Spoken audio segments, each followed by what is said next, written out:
first time Ethan heard the sound, it was almost inaudible, like something dragging its nails along the wooden panels beneath the house. He sat up in bed, breath caught in his throat. The Montana night was a dense curtain of silence, pierced only by that faint, unsettling scrape. Moonlight sliced through the blinds, casting silver slashes across the bedroom floor. He had moved here 2 months ago to escape the gnawing loneliness of a bitter divorce, hoping the isolation of the woods outside Billings would quiet the chaos in his head. But nothing in the ache of lost love prepared him for that sound. It came again, deliberate, slow, and too close. Ethan felt it more than heard it, like a vibration crawling up his spine. He climbed out of bed with a nervous laugh, trying to tell himself it was just a raccoon or some unlucky squirrel trapped in the crawl space. He grabbed the flashlight his father had left him, heavy, dented, reliable, and pointed it toward the floor vent. Dust floated lazily in the beam, but then, just beyond the metal grate, something moved. A flicker, a shadow, something watching. The next morning, Ethan removed the vent cover in the living room. The instant the screws came loose, a stench hit him so foul it made his stomach seize. A mix of decaying meat and damp soil. He recoiled, gagging, and forced himself to look. Inside, something had clawed deep gouges into the wood, not just scratches, but furious, intentional rips as if something trapped had gone mad. The air was colder here. The dust didn't settle right. It hung. That night, Ethan called Rick, an old hunting buddy who'd survived more than a few strange nights in the wilderness. Rick chuckled at the story, brushing it off with, "Maybe you've been alone too long, man. That forest plays tricks." But Ethan wasn't laughing. Something about that vent, those claw marks, it felt wrong. And deep in his gut, a gnawing dread had settled like ice. He barely slept, staring at the vent, waiting. At 3:14 a.m., the scratching returned, louder this time, hungrier, followed by a sound that froze his blood, a low, human-like growl. Ethan sat up, heart thundering. The growl didn't belong to any animal he'd hunted. It was distorted, too deep, with a strange wet gurgle behind it, like lungs filled with water trying to form speech. He whispered, "Hello?" A reflex more than a choice. From the vent, after a moment of silence, came a mocking echo. "Hello?" But it wasn't his voice. It was wrong, distorted, warped like it had been chewed up and spat back out. He stumbled backward, knocking over the lamp. The voice had mimicked his tone, his hesitation. Something intelligent was down there, watching, listening. The next morning, he packed a bag and slept in his truck. But when dawn came and the light spread across the frost-laced windshield, guilt, or maybe obsession, dragged him back to the house. He told himself he needed closure, but really, he just couldn't stop thinking about that voice. His voice. The following day brought a false calm. No noise, no shadows.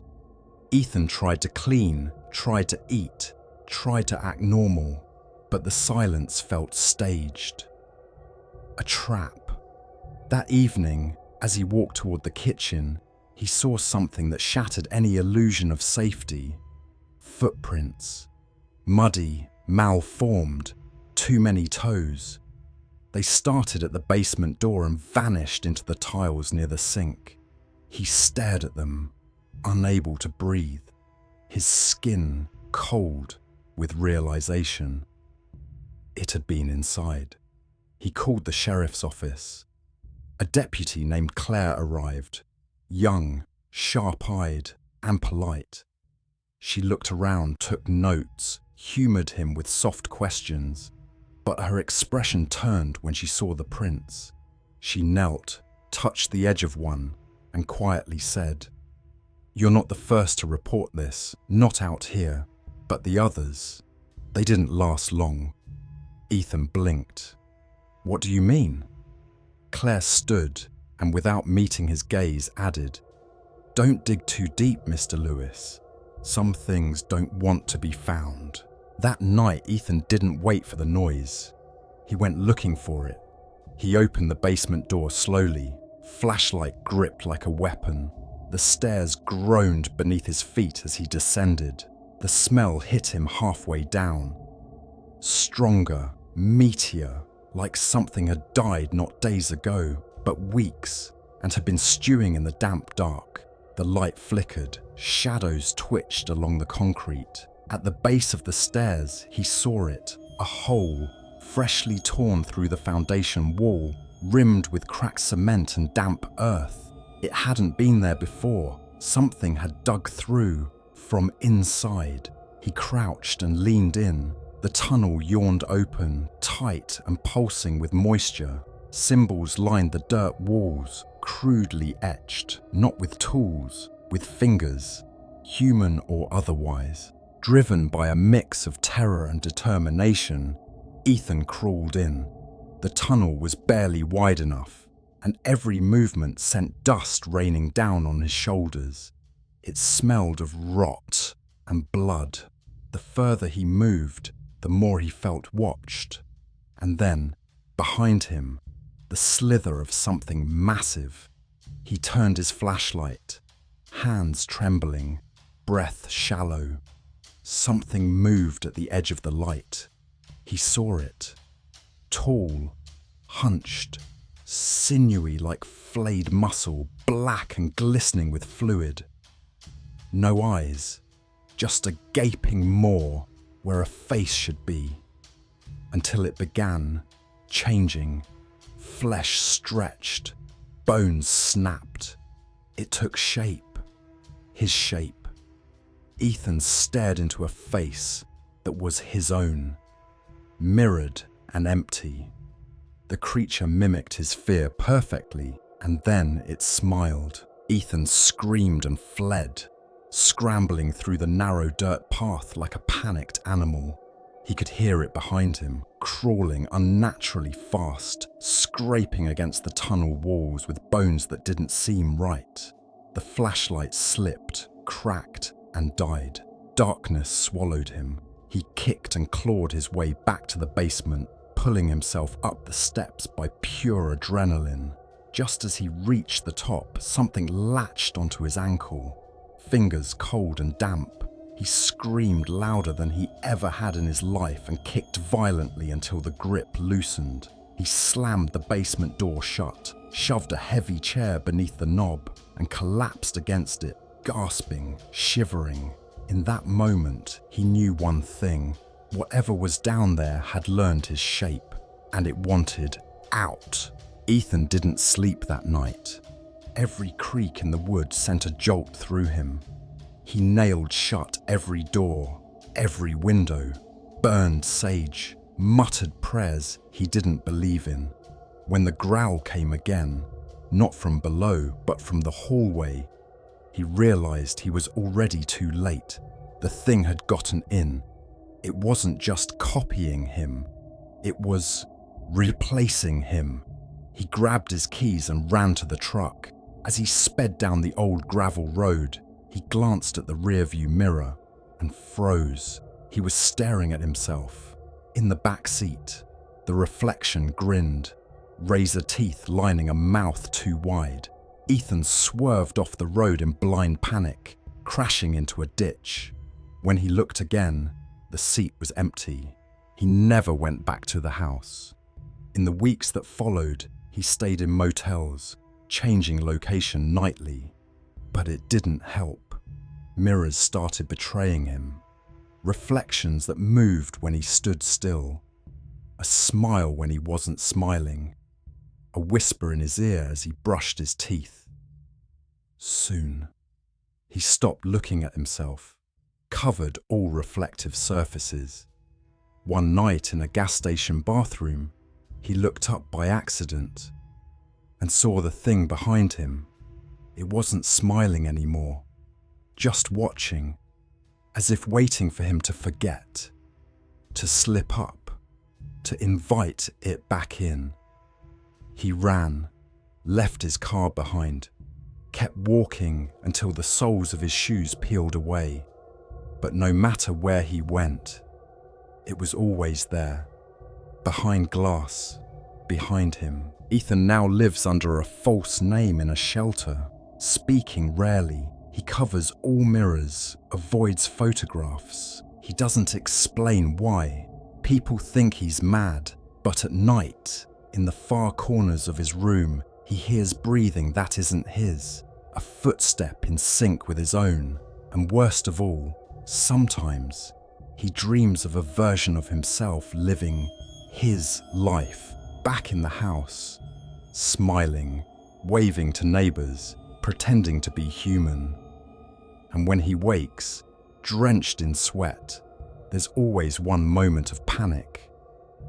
The split second where he sees his reflection and wonders if it's still him.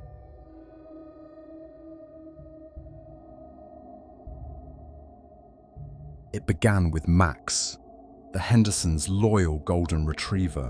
One cold October morning, James Henderson stepped onto the back porch of their isolated Michigan home, coffee steaming in his hand, and called for the dog. No answering bark, no thumping tail, just silence, unnatural and too heavy for the countryside. From the direction of the long-abandoned tool shed came a soft rustle, barely audible. The shed hadn't been touched in over a decade. James narrowed his eyes and called again, voice uncertain. Nothing answered. By midday, they'd scoured the backyard. Linda's face had grown pale, her hands trembling as she searched, and their son, Kyle's voice cracked from yelling the dog's name. No paw prints, no torn fur, just a stillness that clung to the air like mist. That evening, the silence was broken by a dull, thudding noise from the yard.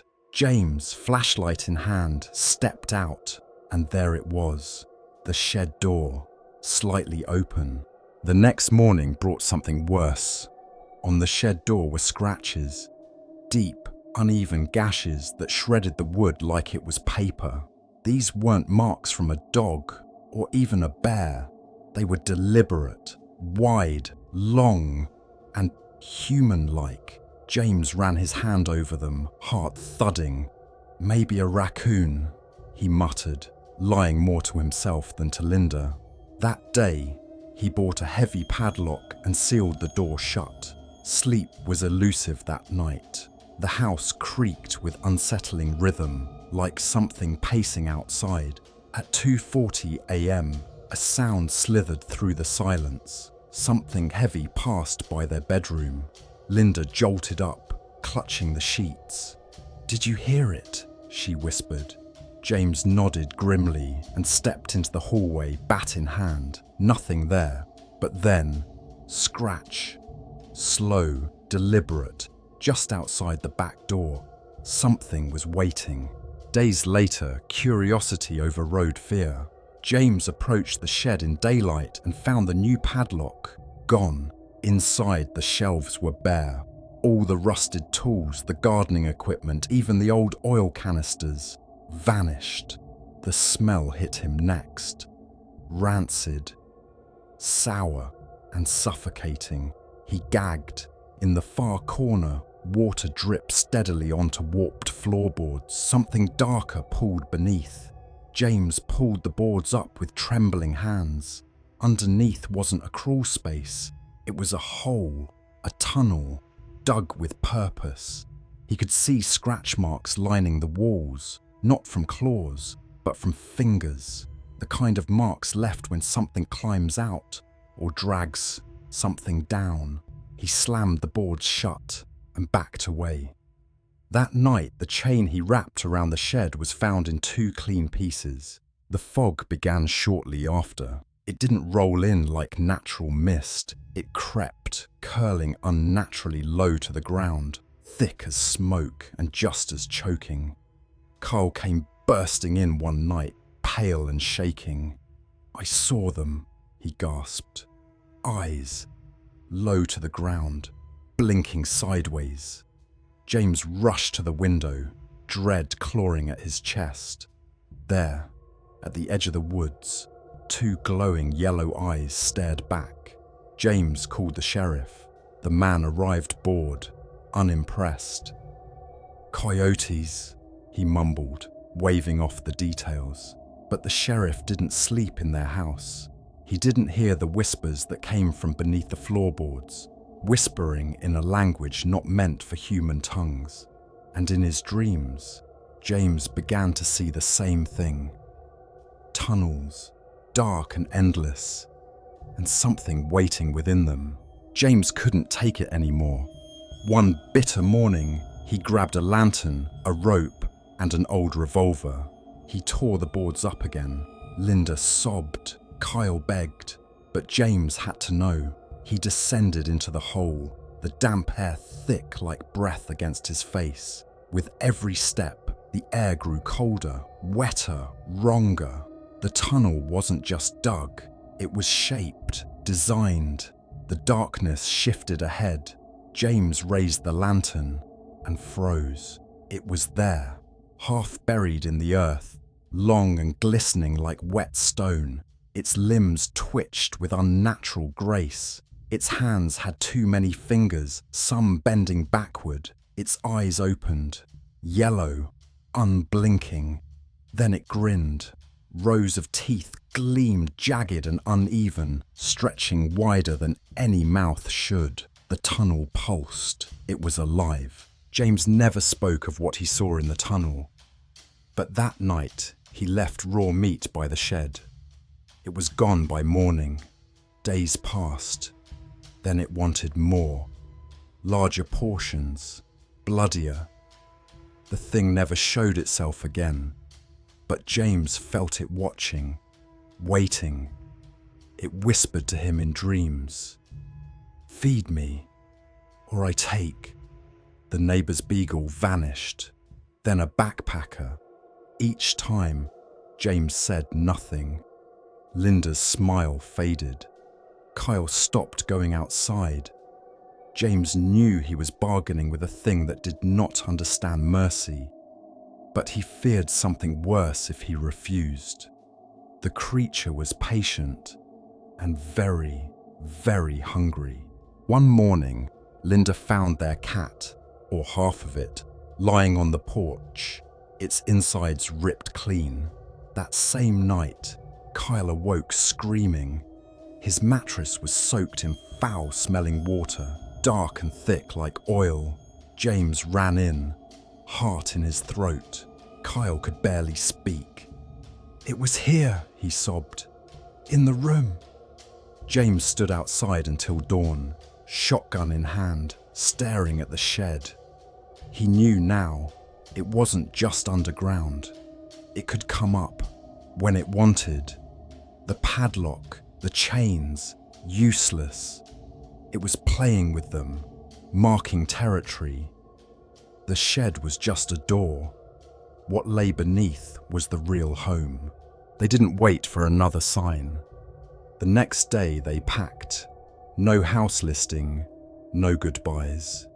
They drove south, far away from the woods. Linda didn't speak. Kyle kept looking out the back window. James tried to feel relief, but his dreams still reeked of soil and blood. In Arizona, they rented a small place in the desert, dry, open, safe, or so they thought. One afternoon, James walked his new dog through the scrublands. The animal suddenly froze, ears back, tail tucked, and there, half hidden by dry brush, another hole, round, dug deep, too perfect to be natural. James approached it slowly, eyes wide. His heart beat like thunder in his ears. The hole was old, or maybe not. The sand around it had been disturbed recently. He leaned in, listening. At first, nothing. Then, a breath. Not wind. A breath. Something exhaled from the dark. He stumbled back, dog whining at his feet. The hole didn't follow them, not yet. But James knew what it meant. The creature wasn't bound to one place. It moved, waited, followed. The deal he made in Michigan had broken something open. Wherever he went, it could too. It was no longer just a monster. It was part of him.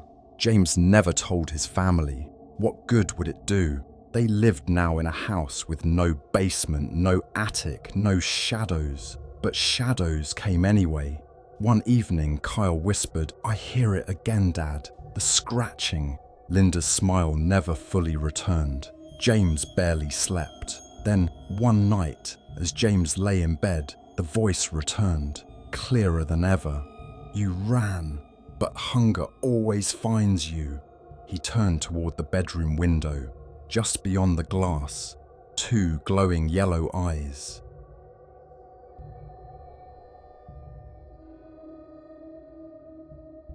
It began with a phone call that cut through the silence like a blade. Friday night, 9:13 p.m. Jason Walsh, an electrician, husband, and father, vanished into the blackened brushland of Hollow Ridge. His wife, Tanya, called the sheriff's office, her voice brittle with dread. "He went to fix the transformer," she whispered. "He hasn't come back." Her tone said what she couldn't. Something was horribly wrong. Hollow Ridge wasn't just feared, it was avoided. Locals didn't walk that ground after sundown. Elders spoke of a presence older than memory. Jason, ever the skeptic, laughed at such talk. He believed in wires, bolts, and blueprints, not whispers carried by the wind. And yet, that very wind now screamed his name. Deputy Hale and Ranger Marcus followed the trail into Hollow Ridge, their footsteps muffled by the brittle silence. They found Jason's truck abandoned, keys still in the ignition, the driver door hanging open like a wound. His tool bag was spilled, contents scattered as if he'd fled mid-task. But the strangest part, footprints led into the thicket, then simply vanished. "This isn't right," Marcus muttered, examining the disturbed earth. "These prints should continue." Hale, gripping his flashlight tighter, replied with a forced calm. Maybe he doubled back, maybe he got lost, but both men felt it, like being watched by something that saw in silence and waited without breath. That same night, Tanya's dog erupted into frenzied barking, clawing at the back door. When she stepped outside, her breath caught. The wooden fence was ripped. 5 deep, jagged slashes etched into the planks. Blood dotted the ground. Her dog whimpered, tail tucked, refusing to leave the doorway. Shaking, Tanya backed into the house and locked every door. Her hands trembled as she dialed her brother Matt, a former wildlife officer hardened by years in the outback. He arrived at dawn, rifle in hand, eyes scanning the trees. "Whatever did this," he growled, "isn't just hunting, it's claiming." 2 days later, the hills gave up a clue. Jason's jacket, half buried near Deadman's Bluff. Torn, crusted in dried blood, it smelled of something foul. Something dead but still walking. Tufts of black, wiry fur clung to the fabric, thick and coarse, almost unnatural in weight and scent. Eliza, the town's elderly biologist, examined the fur with trembling fingers. "This isn't from a dog or a wildcat. It's not from anything I know." Her voice cracked. "It's wrong. This hair. It feels like it remembers suffering." She placed it down and stepped back as if the sample could bite. Matt, unable to shake the growing dread, searched the dusty town archives. In a locked drawer, he found a weathered leather journal dated 1892, penned by settler Frederick Hornsby. The pages reeked of mildew and fear. One entry described a beast with jaws wide as a man's chest, howling with voices not its own. The drawings chilled the room. Tall, twisted figures, claws too long, eyes black and burning. Tanya read aloud. It feasts not on flesh alone, but fear, disbelief, denial. The more they laugh, the closer it comes. No one laughed anymore. That night, pacing sounds echoed beyond Tanya's porch. Leaves rustled unnaturally. Something moved with a weight too deliberate to be wind. Matt stepped outside, gun raised, sweat trailing down his spine. His flashlight beam caught yellow eyes, intelligent, unblinking, filled with loathing. The shape behind the bush shifted, too tall, too wide. Then it charged. Matt fired, once, twice. The screams that followed weren't animal, they were torment given voice. The back door exploded inward, claws slicing wallpaper like paper. Tanya shrieked, and then silence. Nothing but claw marks and a lingering, rotting stench. By sunrise, Eliza had packed. She left a voicemail. I saw it in the trees by my window. I think it followed me. I've seen signs in the city too. We didn't just disturb it, we invited it. Her voice faded into static. Barrow Creek's streets grew emptier each day. Tanya found scratches on her bedroom wall. Inside, her dog wouldn't enter the room. She slept with lights on, but even the bulbs flickered, humming like breath. At times, she swore the shadows moved. Matt, desperate, set a trap. Meat, motion sensors, perimeter lights, cameras hidden in brush. That night, the air thickened with dread. At 3:11 a.m., alarms blared. Something enormous moved through the trees. Cameras caught only flickers. Blurred limbs, twisted joints. One frame showed a maw filled with too many teeth. They raced outside. The trap was untouched, but the ground around it was clawed in a perfect circle. A taunt, a warning. It knew, Matt whispered, jaw clenched. It knows we're watching, and it's laughing. The night before Tanya left town, she lit candles in every room. Her voice cracked as she prayed, but even prayer felt hollow. Matt stayed on the couch, rifle across his chest. At midnight, the wind changed. It carried a foulness, like blood, rust, and old breath. Then came the voice, not Jason's, but close. Tanya! It crawled through the walls, impossibly low and wet. Matt stood frozen. Something thumped on the roof, slow, deliberate, heavy. The lights exploded in sparks, and outside, a silhouette shifted with monstrous patience. Morning came, as if nothing had happened. No creature, no sounds, no signs. Just a town forever changed. Tanya left that day, never to return. Matt stayed behind, watching, waiting, recording every screech he still hears from the ridge. Jason was never found. Eliza disappeared. The government claimed unstable geology, cordoned off Hollow Ridge. But behind Matt's locked cellar lies a crate, the fur, the clawed wood, the journal, and one photo of yellow eyes watching from the dark.